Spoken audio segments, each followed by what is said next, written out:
My husband, our founding partner, Michael Neely, and I are married, and we've been divorced, and we have a blended family.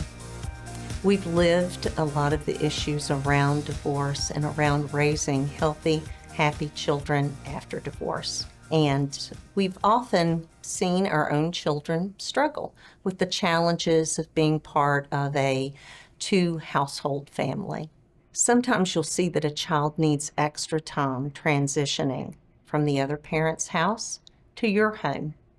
When they come in, does it take them a day to let go of their experience in the other home versus integrating into the experience in your home?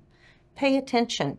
A little extra conversation, a little extra time disengaged and doing their own thing before they re-engage with the rest of their family is important. Give them the space and always give them an ear.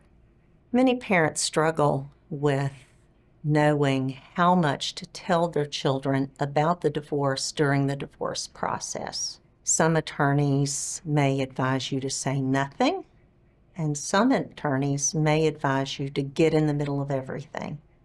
At the Meneely firm, we know that your focus always needs to be on your child's best interest.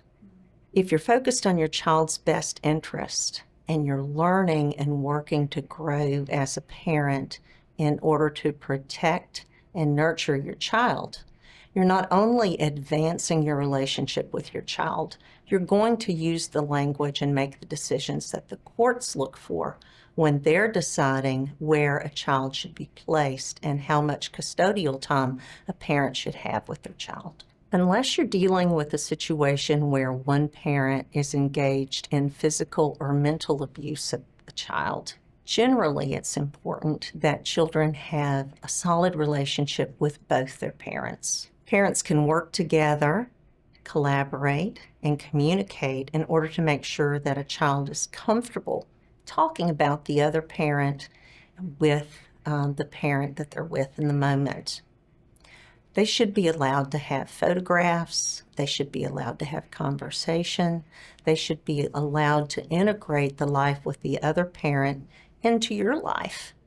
That way they don't feel like they have to compartmentalize themselves into the child that's with mom versus the child that's with dad. That integration, that free flow of communication, that allowing the child to be themselves wholly and completely part of both households is an important part of supporting the relationship between the parents and, most importantly, supporting the child. I think therapists play an important role in all of our lives because we all struggle with something on some level. But when a family is facing divorce, it's especially important that parents and children have access to therapists and coaches to help them navigate challenges that are unique to them. Therapists have worked with hundreds of children and hundreds of parents through divorce, but for our clients, it's their first experience with it. And so we can never know what we don't know. Leaning on professionals who have seen patterns and recognized signs of mental distress allows the therapist and the parents to engage early and deflect problems before they become big problems. There are many ways that you and your co-parent can work together to help your children thrive post-divorce. Making good decisions through the divorce is an important part of that. It sets the tone for what's to come. At the Meneely firm, we recognize that we are delivering legal care, not just legal service, and that we're working to take our families through to the next phase of their life.